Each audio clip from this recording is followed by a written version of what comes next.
Ladies and gentlemen, how do? Welcome to my next instalment of the videos of the restoration of Steve Parrish's Formula 1 bike from 1985. Without further ado, let's have a look. I noticed when I took the engine apart, built by a very talented engineer, Dave Johnson, a lot of modifications inside this motor, but one of them was he was using a different piston. So these pistons are from the 1984 Yamaha YZ125 motocross bike. Okay, so these are good quality pistons. That's the first thing to note. Secondly, I don't know if you can see that, but they're actually 1mm oversize, so we know where we need to go with that. Big problem is sourcing pistons. Motocross pistons, YZ125, 1984, they're difficult to come by. They're out there, but I need 4 of the same size. I need 4 plus 1. I can probably buy 1, struggling to buy 4.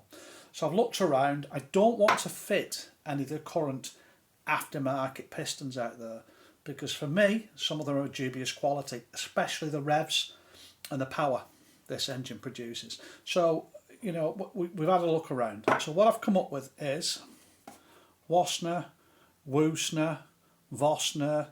I say tomato, you say tomato. Made in Germany. Okay. Good build quality. Well known for the manufacture of forged pistons. I thought I'm going to order one up. Let's see if it'll get the job done. So, without further ado, let's have a little look. Let's see what we've got. Put that to one side. Now, the quality of this piston is incredible. You know, I could look at this all day long. It's an absolute beauty. Masterpiece of engineering. It's a shame it's going inside the engine and we'll not be able to see it. Let's compare it with the 85 YZ125 piston. So you can see quite a bit of difference in the thickness of the piston, a few other differences there. What we've got is a difference in manufacturing process, because we've moved on with materials, with technology and manufacturing. This is a cast piston, so we look inside there, we can see all the indicators for that, and it, you know, there's recesses behind the gudgeon pin bosses, etc. That's all done in the casting process, and they'll have had a mould, no doubt made out of steel. They'll have poured in molten aluminium, not just aluminium, other properties added to it, molten aluminium, and this would come out the mould and then machine it to suit. What we've got with the Wassner, whatever piston, is a forged piston. Now, why is it forged? Right, okay, let's have a look at the process. Very simply, I'm going to use 2 glasses. Let's imagine we've got a small billet of aluminium with all its other properties added. It's heated up, but it's not in its molten state. It's in a malleable state. And you'd have a steel die. The aluminium goes in, and under phenomenal pressure, another die goes in and squeezes, squashes and forms and deforms the metal inside. And that's what we get with our piston. How you identify it as being forged? Well, for one, when you're forging, the 2 parts of the dies have to be able to pull apart and separate. So any complex areas within inside there, you couldn't do that. So that's the forging process. Why forging?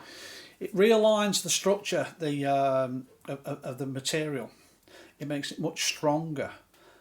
It makes it resistant to fatigue. It makes it, if you know your 2-stroke, detonation's always a problem. It reduces the chance of detonation.